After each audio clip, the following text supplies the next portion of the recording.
Mr. President, I impose a call of the Senate. The Senate is now under call.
Senator Murphy. Mr. President, I move that further proceedings under the roll call be dispensed with, and that the Sergeant at Arms be instructed to bring in the absent members. On that motion, all in favor say aye. All those opposed say no. The motion prevails. Members, if you'd be so kind as to stand. In our tradition, as you know, we start with prayer. Today's chaplain is Deacon Krista Lind from the St. Paul Area Synod of the ELCA. As a gentle reminder, members, following the prayer, please remain standing for the Pledge of Allegiance. With gratitude for your service and commitment to our state, let us pray.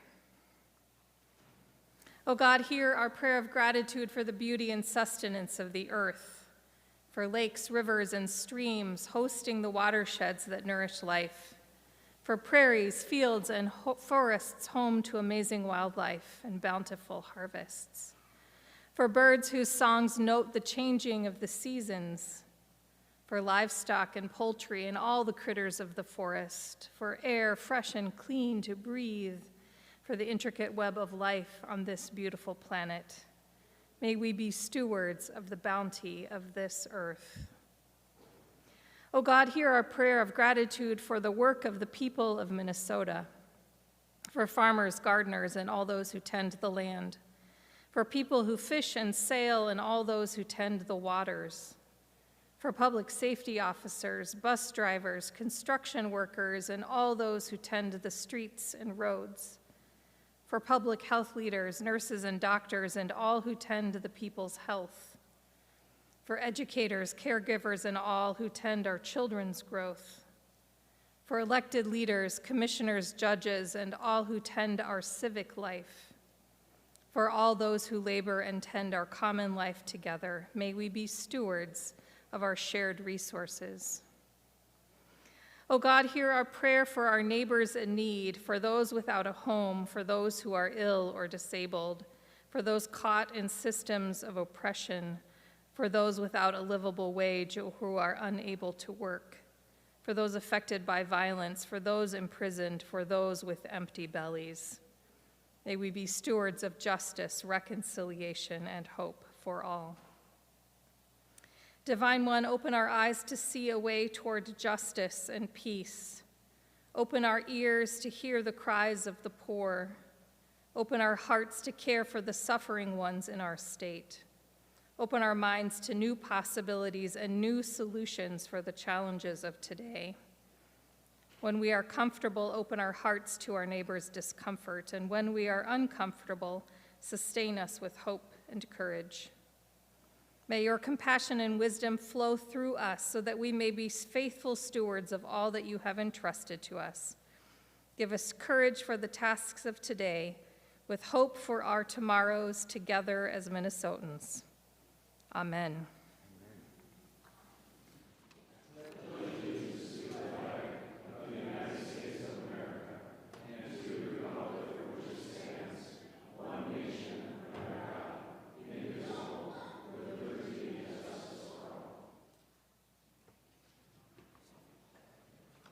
Thank you, members. The secretary will take the roll. Abler, Anderson, Barr, Bolden, Carlson, Champion, Clark, Coleman, Swadzinski, Dames, Dibble, Dornick, Draheim, Drazkowski, Duckworth, Farnsworth, Fateh, Frentz, Green, Grunhagen, Gustafson, Hochschild, Herr, Hoffman, Housley, Howe, Jasinski, Johnson, Johnson-Stewart, Klein, Coran, Kroon, Kunish, Kupek, Lang, Latz, Liskey, Limmer, Lucero, Mann, Marty, Matthews, May-Quaid, McEwen, Miller, Mitchell, Mohammed, Murphy, Nelson, Umuver Baton, Pappas, Pa, Port, Pratt, Putnam, Rarick, Rasmussen, Rest, Seeberger, Utke, Weber, Wiesenberg, Westland, Westrom, Wickland, Zhang. Members, a quorum is present. Members, if you'd like to follow along, I'm reading from today's Senate agenda, which is dated Tuesday, April 1st, 2025. We will begin at the third order of business, which is messages from the House. The Secretary will read the first message. Mr. President, I have the honor to inform the Senate that the House of Representatives invites and is ready to meet with the Senate in joint convention at 6:45 p.m. on Wednesday, April 23, 2025, to receive the message of the Honorable Tim Walz, Governor of the State of Minnesota, said message to be delivered at 7 o'clock p.m. Signed, Patrick Duffy Murphy, Chief Clerk, House of Representatives. Senator Murphy for a motion. Thank you, Mr. President and members. I move that the Senate accept the invitation of the House of Representatives to meet in joint convention in the House chamber at 6:45 p.m. on Wednesday, April 23rd. Mark your calendars, to receive the message of the Honorable Tim Walz, Governor of the State of Minnesota. On that motion, all in favor say aye. All those opposed say no. The motion prevails. The Secretary will read the next message. Mr. President, I have the honor to announce the passage by the House of the following Senate file as amended by the House, in which amendments the concurrence of the Senate is respectfully requested. Senate File Number 823, a bill for an act relating to transportation, modifying appropriation for construction of an interchange at marked U.S. Highway 169 and marked Trunk Highway 282 in Scott County. Senate File Number 823 is herewith returned to the Senate. Signed, Patrick Duffy Murphy, Chief Clerk, House of Representatives. Senator Pratt for a motion. Thank you, Mr. President. I move that Senate concur with the amendments by the House to Senate File 823 and that the bill be placed on its repassage as amended. To that motion, all in favor say aye. And before I get there, I'm sorry. Senator Pratt, explain your motion. Thank you, Mr. President. And members, the amendment by the House was a very simple one. Along Highway 169, the Minnesota legislature contributed some bonding funds to a pedestrian bridge over the highway. The city of Shakopee has asked that a sign on that be backlit so that people know they're entering the city of Shakopee. And that is the amendment. It's a very simple amendment and does not change the overall urgency of the bill to get the 169 project moving forward. Thank you. Thank you, Senator Pratt. Any discussion? To that motion, all in favor say aye. Those opposed say no. The motion prevails. The Secretary will give Senate File Number 823 its third reading. Senate File Number 823, a bill for an act relating to transportation, modifying appropriation for construction of an interchange at marked U.S. Highway 169 and marked Trunk Highway 282 in Scott County. Any final discussion on the bill? Seeing none, the Secretary will take the roll.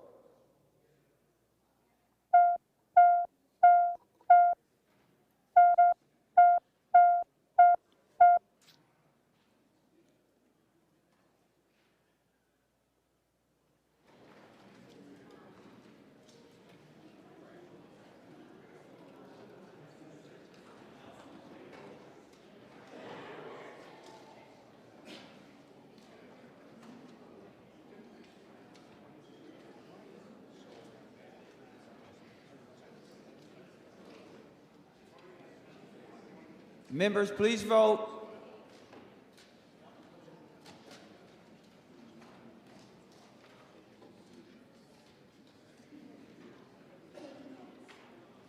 All senators having voted who desires to vote, the Secretary will close the roll. There have been 54 ayes and 0 nays. The bill is passed and its title agreed to.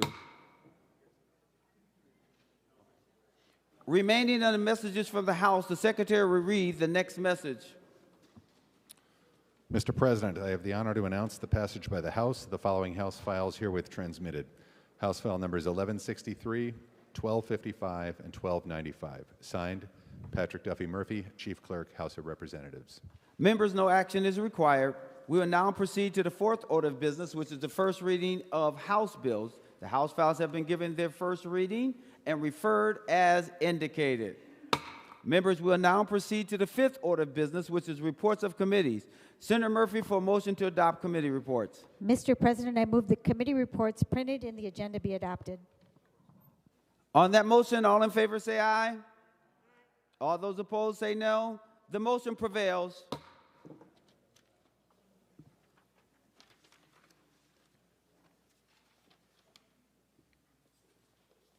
Members, we will now proceed to the sixth order of business. The sixth order of business is the second reading of Senate bills. The Secretary will read the Senate file numbers. Senate file numbers 476, 2847, 1812, 2200, and 2212. The Senate files have been given their second reading. We'll now proceed to the seventh order of business, which is second reading of House bills. The Secretary will read the House file numbers. House file numbers 286 and 1014. The House files have been given their second reading. We'll now proceed to the eighth order of business, which is the introduction and first reading of Senate bills.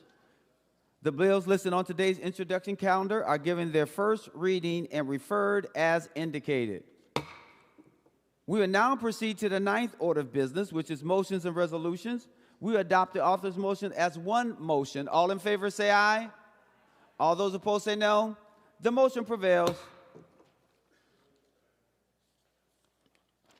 Members, there are some individual motions to be heard or entertained. I will now call on Senator Kupek. Thank you, Mr. President. I'd like to move that Senate File 756 be withdrawn from the Committee on Agriculture, Veterans, Broadband, and Rural Development and re-referred to the Committee on Judiciary and Public Safety. It is my bill, and I have talked to both committee chairs. Thank you, Senator Kupek. Senator Kupek moved that Senate File number 756 be withdrawn from the Committee on Agriculture, Veterans, Broadband, and Rural Development and re-referred to the Committee on Judiciary and Public Safety. On that motion, all in favor say aye. All those opposed say no. The motion prevails. Senator Kupek, you have another motion. I do. Thank you, Mr. President. I'd like to move that Senate File 2653 be withdrawn from the Committee on Energy, Utilities, Environment, and Climate and re-referred to the Committee on Transportation. Also my bill, and have also cleared it with both chairs. Thank you, Senator Kupek. Senator Kupek moves that Senate File number 2653 be withdrawn from the Committee on Energy, Utilities, Environment, and Climate and re-referred to the Committee on Transportation. To that motion, all in favor say aye. All those opposed say no. The motion prevails. Senator Rest for a motion.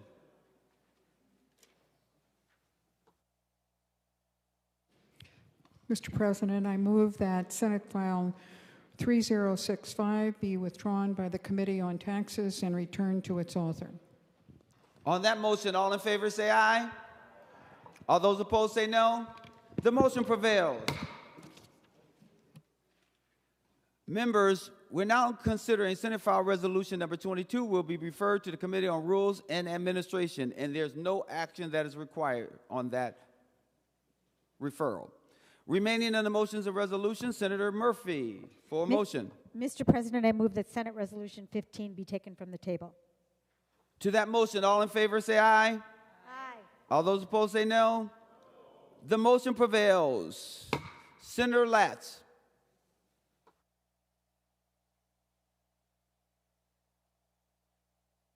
Mr. President, I move that Senate Resolution number 15 as amended be recommended to pass. To the resolution, Senator Latz. Mr. President, I'm prepared to continue the discussion on Senate Resolution 15. If there are no further amendments, I'm happy to make closing remarks when indicated. We will start with Senator Grudenhagen. Senator Grudenhagen. Well, thank you, Mr. President.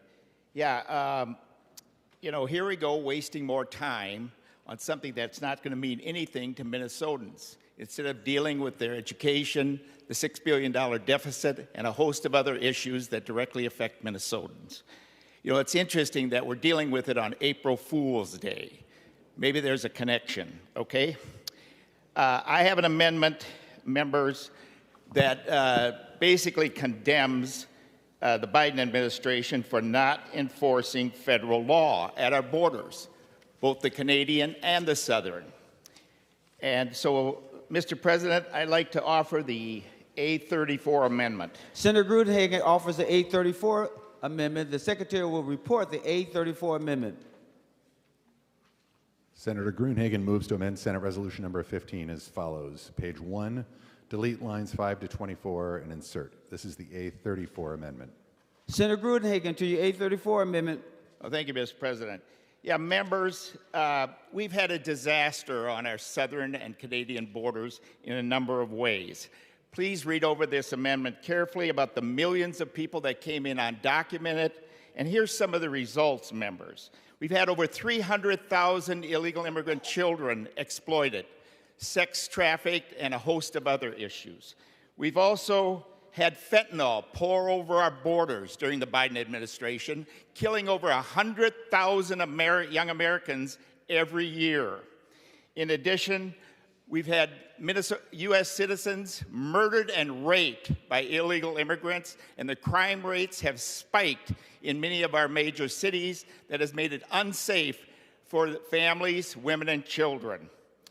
Members, in addition to that, a recent report by DOJ just came out that showed millions of, that indicated that several million of illegals were getting Social Security numbers. And they're checking out whether they got checks. So we're draining the Social Security fund for our seniors. We didn't need new legislation. We just needed a new president. And praise the Lord, we got President Trump in the last election. So members, I would ask for a roll call, and please, let's condemn the misery that the Biden administration has done in our state and nation, and especially to the illegal immigrants themselves. We all support legal immigration. So please vote green. Thank you, Mr. President. Roll call requested, roll call granted. Senator Klein. Thank you, Mr. President. Grateful to Senator Gruenhagen for his passion about immigration. I raise a point of order under 35.2 germaneness. The resolution offered at A34 is intended to accomplish a substantially different purpose of the original resolution. The point well taken. Senator Rasmussen. Thank you, Mr. President. I appeal the ruling of the President and request a roll call. Roll call requested, roll call granted. A green vote opposes the ruling of the President. A red vote goes against the ruling of the President. The Secretary would take the roll.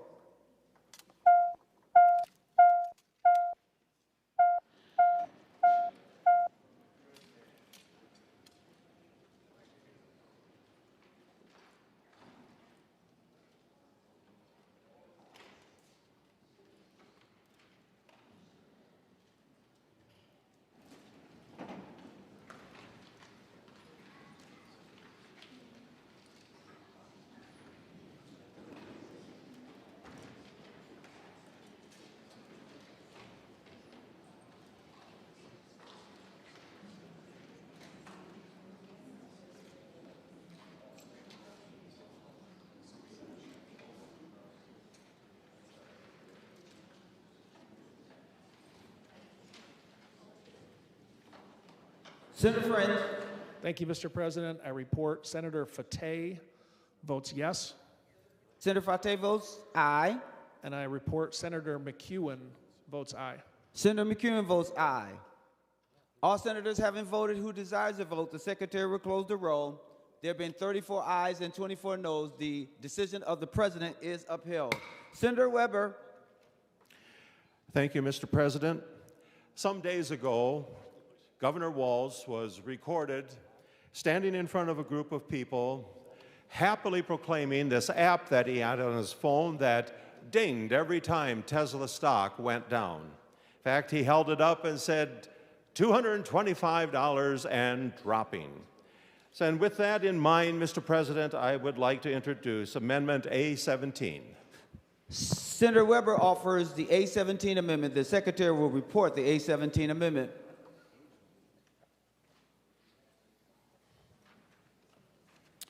Senator Weber moves to amend Senate Resolution number 15 as follows. Page 1, delete lines 5 to 24 and insert. This is the A17 amendment. Senator Weber, to your amendment. Thank you, Mr. President.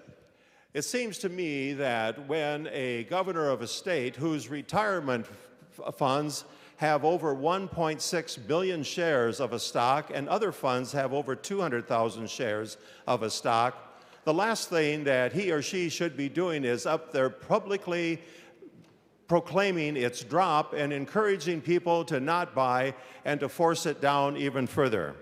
With the amount of investment that the state has in Tesla stock, that accounts for over $400 million in the pensions of all of our state workers, our teachers, our firemen, our police officers, and all law enforcement individuals. And it seems to me, Mr. President, that any time that any elected official stands up and tries to affect the value of a stock, be it positive or negative, that is an inappropriate action.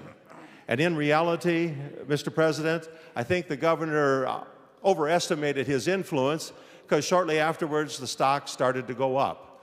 But the reality of it is, it really doesn't matter whether it went up or down. It is totally inappropriate for any elected official to be out in publicly and cheerfully trying to influence in a negative manner at the direction of any stock, especially when its state has such a large investment in it. Senator Latz. Mr. President, I rise to a point of order under Rule 35.2, germaneness. We are really getting far afield here. This doesn't even mention law enforcement. It's clearly not germane. Point well taken. Senator Rasmussen. Thank you, Mr. President. I appeal the ruling of the President and request a roll call. The ruling of the President has been appealed. A green vote upholds the ruling of the President, and a red vote goes against the ruling of the President. Mr. President, Senator Latz. before the vote, I'd like to put the Senate under call for the duration of Senate Resolution 15. The Senate is now under call.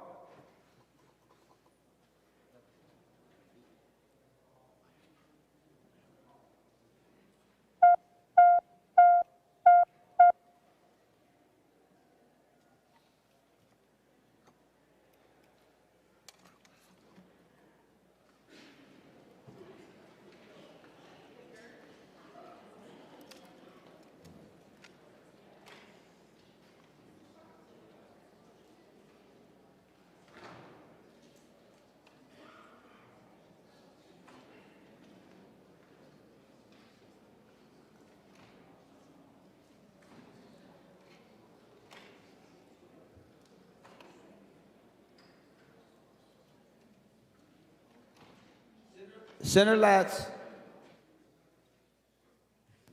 Mr. President, I move that further proceedings under the roll call be suspended and the sergeant be instructed to bring in the absent members. On that motion, all in favor say aye. All those opposed say no. The motion prevails. Senator Lucero. Thank you, Mr. President. Advice to the body on the Rasmussen motion. Senator Lucero, go forward, and just remember, this is only about the appeal only. Senator Lucero. Thank you, Mr. President. I want to give advice to the body why, unfortunately, once again, the President was wrong. This is very germane. The detestable comments by Governor Walz included monies that are the retirement funds of law enforcement, of our state patrol, of our firefighters, of those that are sacrificing and working hard to keep us safe. It is very much germane and very much something that we, as the Senate, need to condone. Governor Walz was out of bounds in his attacks, and I encourage members to overrule the President so that we can make our voice clear that such actions, such words, are a violation of decorum, are a violation of all the hardworking professional men and women in law enforcement to go after their retirement funds. Thank you, Mr. President. The Secretary will take the roll.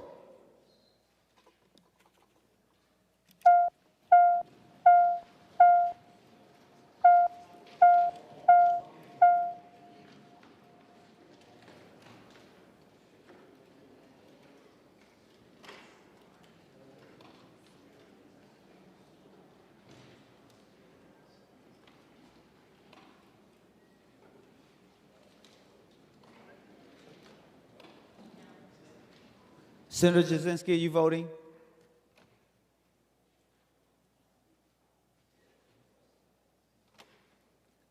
Senator French, for those voting pursuant to Rule 40.7. Thank you, Mr. President. I report Senator Fateh votes yes. Senator Fateh votes yes. I report Senator McEwen votes yes. Senator McEwen votes yes. All senators having voted who desires to vote, the secretary will close the roll. There being 34 ayes and 24 noes, the decision of the president is upheld. Senator Mr. President. Pratt. Mr. President, Senator Latz. I'd like to renew my request for a roll call on the underlying Senate Resolution 15 when we get to that final vote. Thank you. Thank you. Roll call will be granted. Senator Pratt. Thank you, Mr. President. Mr. President, January 6th was a dark day. The violence that erupted at the Capitol was inexcusable. I, along with most of my colleagues in this chamber, condemned the violence. Delaying proceedings of Congress is not acceptable. But I find it interesting how the Biden Justice Department seemed to exceed their authority, and the Supreme Court had to intervene, with Justice Ketanji Brown Jackson joining the majority in overruling some of the charges that have been made.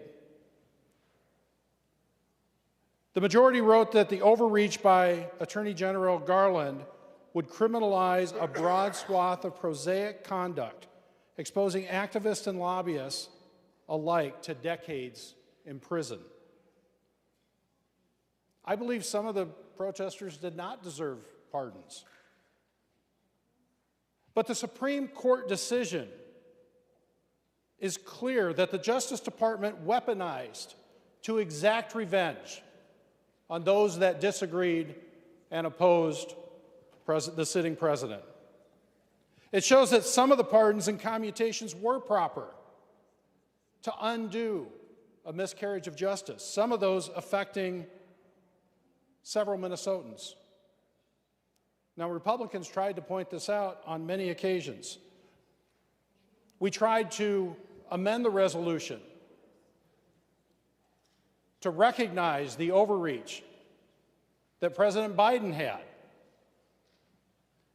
And I find it interesting that a resolution against a Democratic president is out of order and not germane, and we refuse to rebuke that action, but we're okay condemning those of a Republican president. Mr. President, this is a highly partisan and political resolution in front of us today. We face a massive budget deficit that we should be working on. Instead of spending 2 days in this chamber debating this bill, this resolution, I should say, I am disappointed in this body. Mr. President, I am not going to acknowledge this with either a yes or a no vote. This resolution should not be in front of this body, and I refuse to acknowledge that it will be. And so, members, those of you that are going to vote, I encourage you to vote your heart. We all support our law enforcement. I was glad to see that that amendment was added. But I would suggest that we use our ability to reject the fact that this is even on the Senate floor today. Thank you, Mr. President. Members, just as a gentle reminder, because I know that some people are asking to speak, that each member pursuant to Rule 36, number one, you are limited each member to 10 minutes, and we and the front desk staff are taking the tally of how much time each member is speaking, just so that you know, and you can look back at Rule 36 if you want to see exactly what I'm talking about. And that would be specifically 36.4. And 36.5 says a member may not speak more than twice on the same question on the same day without permission of the Senate. So just as a reminder, we are making sure that we are adhering to this because this is a resolution and not a special order. That is why this provision and the actions today will be different. With that being said, I'm going to Senator Draheim.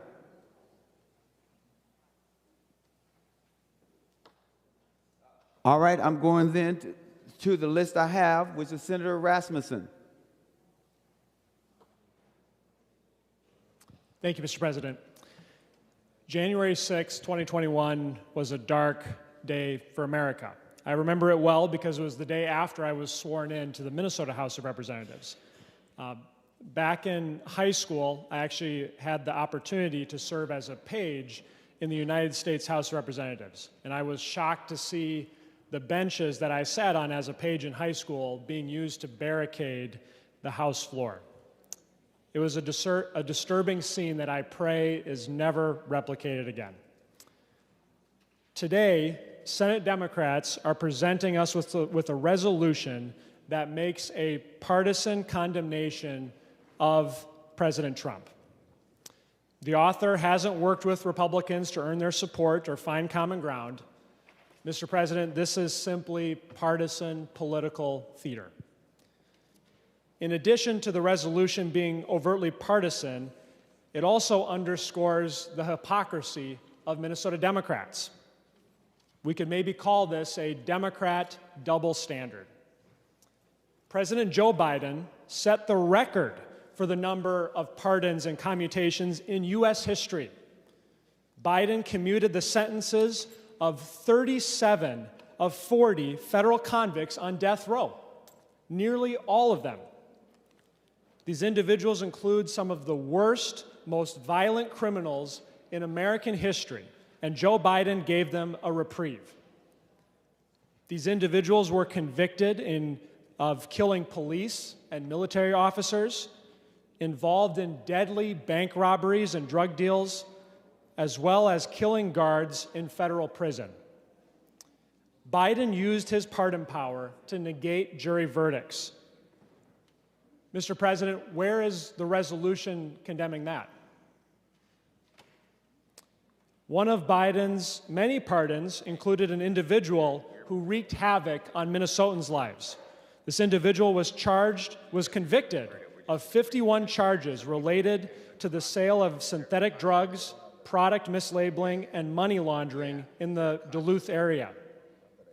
St. Louis County Sheriff Gordon Ramsey, who served as Duluth's police chief at the time of these acts, stated that this individual's actions, quote, contributed to the spread of addiction, increased crime, and hurt the safety of our neighborhoods. He was given a commutation by President Biden. Where is the resolution condemning that, Mr. President? President Biden also lied to the American public about his pardons. He stated repeatedly that he wouldn't pardon members of his family, but then he did exactly that. He pardoned his son, Hunter Biden, who was convicted on federal gun charges and pleaded guilty to tax violations. He also granted preemptive pardons to 5 members of his family, shielding them from criminal consequences.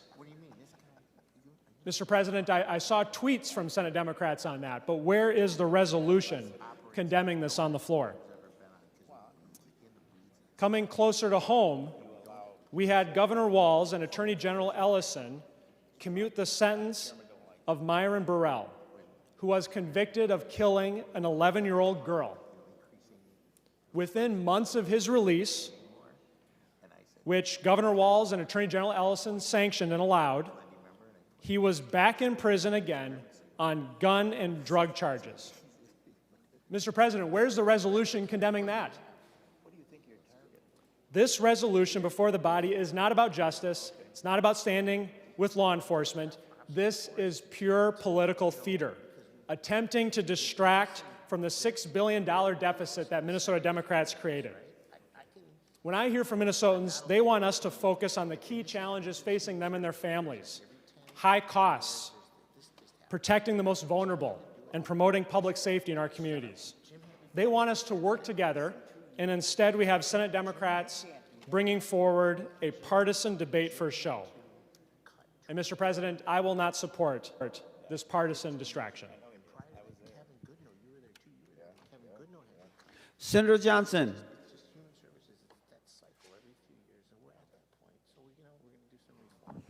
Thank you, Mr. President. It is apropos that we see this here again today. I thought it was a bit of a joke to see it come back up on the orders today. After last week when we spent hours and hours on the floor debating this exact resolution, we pointed out over and over again the weaknesses within the resolution itself. A number of my members pointed out the double standard that we're seeing. Senator Rasmussen, Senator Crewin, Senator Gruenhagen, and others pointed out over and over again the number of things that we could put into this resolution, yet continually, as a Republican suggestion, they get ruled out of order or not germane. It's been a real issue. This is a session where Minnesotans have sent us here nearly tied, and at times we have been tied in this very body. And that's a real sign that Minnesotans need to want us to work together. Have senators work on issues across the aisle, not be partisan. Yet we get something like this, a resolution that's so hyper-partisan. Anybody can see this. Anybody can see that this is just a gimmick to distract Minnesotans, to use up time. Look, we came into this building today and somebody had to turn on the lights and staff had to be here. We had to get front desk staff. We had to get members to drive in from their different districts and communities, spend tens of thousands of dollars on salaries for people to be here. All for what? For a political stunt? I'd be outraged. We still have a $6 billion deficit that we have to address before May 19th. Yet we're here discussing a resolution on a pardon from a president that we have no control over what is happening in Washington, D.C. We have things that we could be doing in committee right now, today, this very moment, and yet we're doing this. I know in judiciary committees and other committees, there's a backlog of bills where people are waiting to get their bills heard and to get those through to see if those are going to make it into the final omnibus bill. And yet, no, we're going to stay here and talk about a resolution that has nothing to do with the state of Minnesota. I am extremely disappointed in what we're doing here today, the waste of Minnesota taxpayers. Maybe that's why we're looking at a $6 billion budget. If this is a reflection of the priorities of the majority party, I'm really worried about what the end of session is going to look like. I want to get back there. I want to talk about education. I want to talk about public safety. I want to talk about the environment. I want to find those solutions. I want to make sure that we're putting Minnesotans' priorities first. This, I don't know.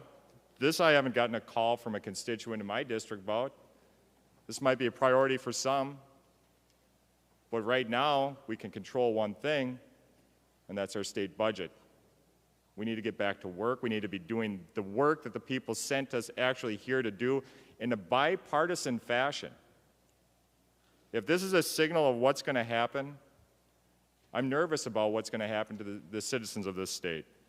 So I'm committed, our caucus is committed to working across the aisle to figure out what we need to be doing for solutions for this state. But this is non-starter for our caucus, and I will be voting no against it. Thank you, Mr. President. Senator Crewin. Thank you, Mr. President. In my little over 2 years here in the Senate, I've done my best to conduct myself in a professional manner, to be as bipartisan as I could, to be as respectful to everyone, whether they agree with me or disagree with me, colleagues and constituents alike. Above all, I've tried to focus on my job, to do my part, to ensure that the Minnesota Senate doesn't devolve into the chaotic partisanship that we see in Washington, D.C. every single year,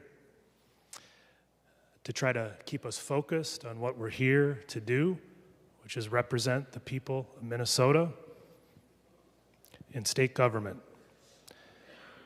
In my 2 years, my first 2 years, President Biden was in the White House.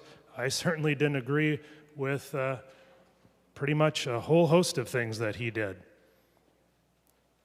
I didn't agree with many of the federal actions that were occurring in my first 2 years in the Senate, but it didn't even occur to me to go and start writing resolutions to take up on this floor to condemn everything I disagreed with what was happening in Washington, D.C. Why? Because my job is to represent the people of Minnesota, specifically the people in my district. I, of course, condemn what happened on January 6th. I think all reasonable people of goodwill condemn what happened on January 6th. And I don't believe that everybody that participated in that should have been pardoned. But there's a bigger discussion here that if we're going to do this, to have about pardons and abuse of power in Washington, D.C. I don't think that the appropriate place to have that discussion is here in the Minnesota Senate. But if we were going to do it, we should have the broader discussion about pardons. President Biden's pardons, as Senator Rasmussen said, 37 of the 4 convicts on death row were pardoned. Pardoned his own family members. Preemptive pardons forever into the future, the biggest number of pardons. And pardons is just one small thing of the abuse of power that goes on in Washington, D.C. It's disgusting. And what can we do about it here in the state of Minnesota? One thing we can do is not contribute to the hyper-partisan environment that exists in D.C. by focusing on our job and turning down the temperature in our politics right here in Minnesota. And this is counterproductive. This resolution is counterproductive to that. This resolution is not about condemning abuse of power in D.C., because it's about one small example of that. But those abuse of powers in Washington, D.C. are endless. We could have resolutions all day long. We could spend our time doing nothing but condemning resolutions on the abuses of power in Washington, D.C. But I'm focusing on my job. I'm focusing on what the people in my district elected me to do. And I think we need to get back to basics here in this chamber by remembering that. Who do we represent? What are we here to do? Govern Minnesota. And sometimes division and disagreement is healthy when we're talking about policy. When we're talking about policy within the state of Minnesota, we need to have those healthy disagreements. But I can't support a partisan, politically motivated resolution that is designed to sow division and dysfunction in our state government. We have no control over presidential pardons, and we shouldn't be wasting our time debating them on the Senate floor. I'm very disappointed in this resolution. I think it hurts the good work that we need to do, the much work that we have to do, the difficult decisions that we're facing right in front of us with the budget. This distracts from that. It divides us when we don't need to be divided. And quite honestly, even though there are elements in here that I can get behind, I can't support this endeavor at all. Thank you, Mr. President. Senator Matthews.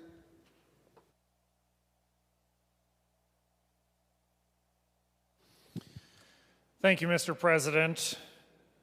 Well, whether members like it or not, there's a clear distinction here between the parallel tracks of the pardons done by our current President Trump and the pardons done by former President Biden.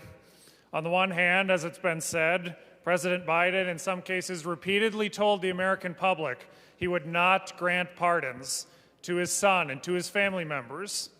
And then after the election, in the lame duck portion of the term, when the voters had already made their say and he couldn't face any political repercussions, he went ahead and did the action that he had told the American people he would not do. In contrast to that, President Trump repeatedly told people over and over again, publicly on the campaign trail, that he would pardon people from January 6th under what has been correctly determined a weaponized system of the Department of Justice. And so it came as no surprise to anyone, but here the majority has decided to bring this hyper-political do-nothing amendment to the Senate floor once again.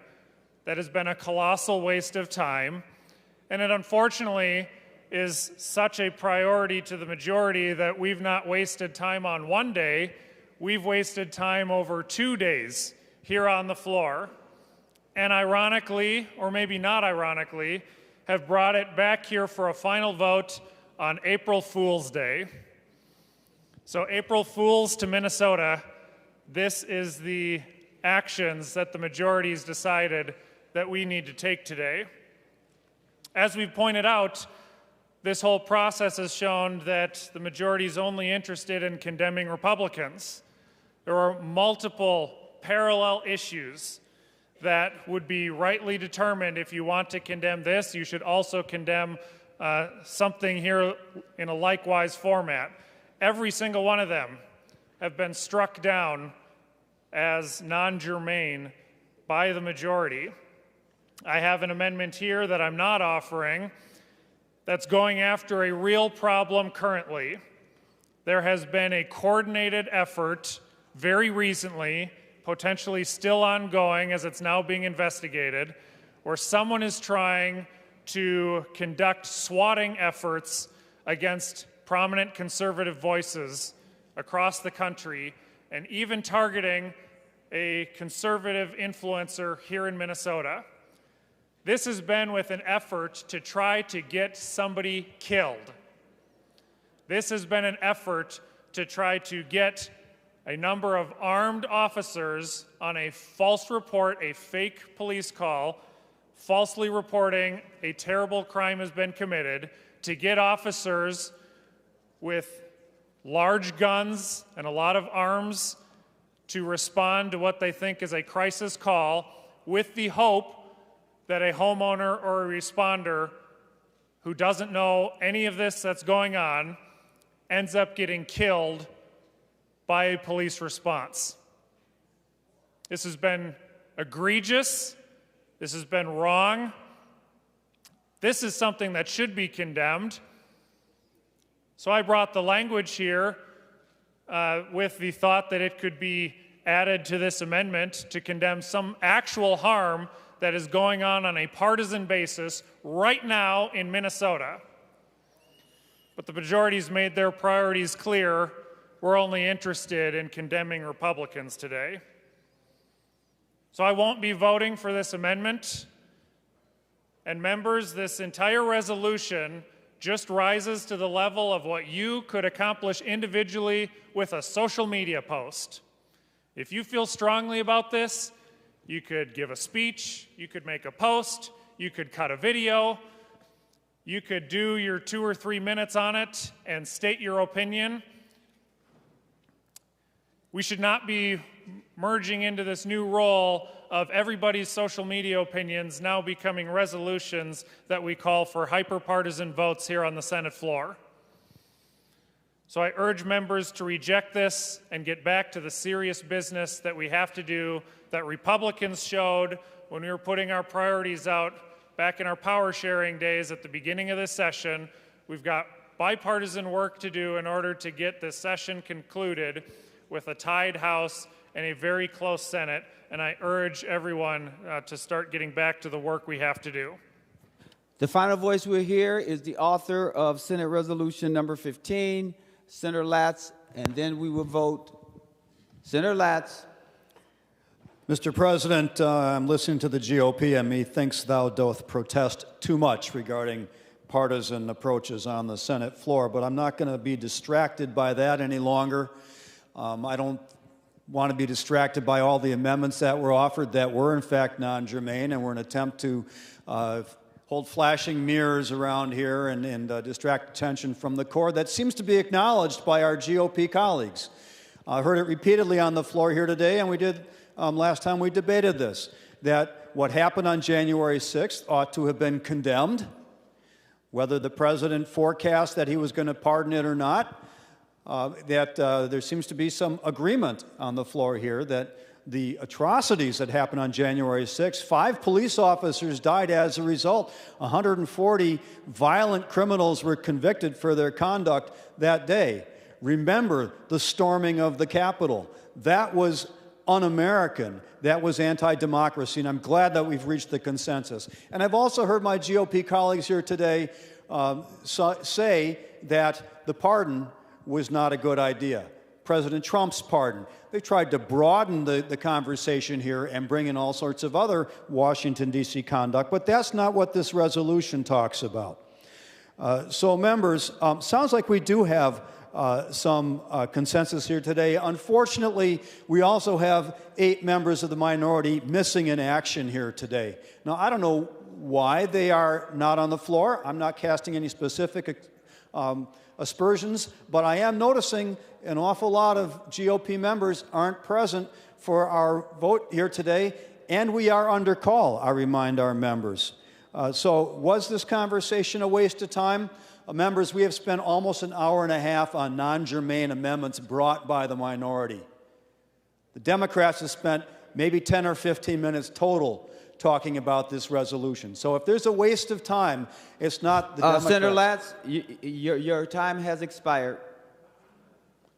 The secretary will take the roll.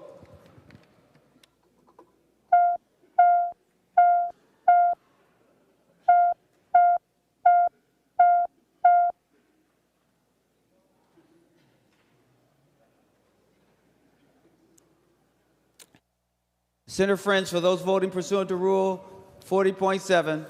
Thank you, Mr. President. I report Senator Fateh votes aye. Senator Fateh votes aye. I report Senator McEwen votes aye. Senator McEwen votes aye.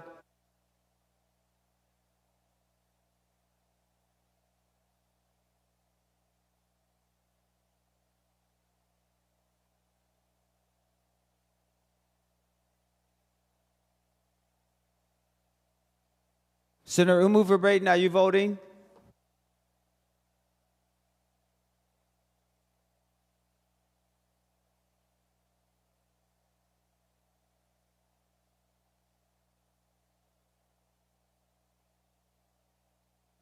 Senator Lang?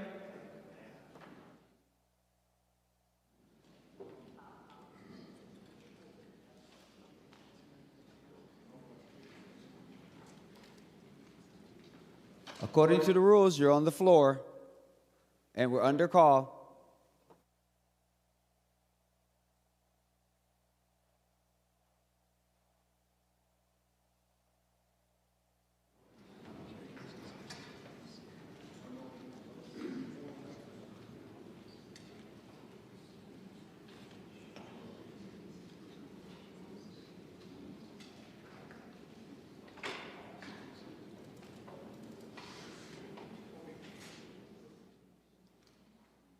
All senators having voted who desires to vote, the secretary will close the roll.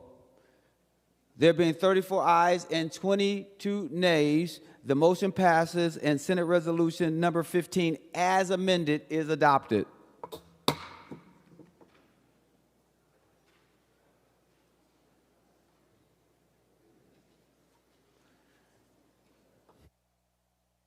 Members, will now proceed to the 13th order of business. The 13th order of business is announcements of Senate interest. Without objection, the following senators will be excused from today's session. Senators Duckworth, Coleman, Housley, Abler, Liskey, Nelson, Limmer, Wiesenberg, Pratt at 11:35 a.m. Any other announcements of Senate interest? Senator Lang. Thank you, Mr. President. I was just going to clarify why I didn't vote on that, and I probably owed you a little explanation prior to the vote, but under Article 88 of the United States Uniform Code of Military Justice, I am prohibited from taking votes like we just took. So just to let you know, and Senator Duckworth is in the same situation. It is something where something has a partisan nature like that was, we cannot cast a vote either for or against. So thank you. Thank you, Senator Lang. Just a friendly reminder or gentle reminder, 2 things. One is if something that we're going to vote on requires you to be excused, if you could be so kind as to look at Rule 41 and proceed accordingly, because we don't want to put you in a situation that is embarrassing or challenging for any of us. So let's just make sure that we adhere to Rule 41. The other thing is that if someone had called for absentees, that we would have been sitting here until an unfortunate vote was required to happen. All right? So thank you, members, for being thoughtful. Thank you, Senator Lang, for that clarification. Any other announcements of Senate interest? Seeing none, Senator Murphy. Mr. President, I move that the Senate do now adjourn until Wednesday, April 2nd at 11 a.m. On that motion, all in favor say aye. All those opposed say no. The motion prevails. The Senate is now adjourned.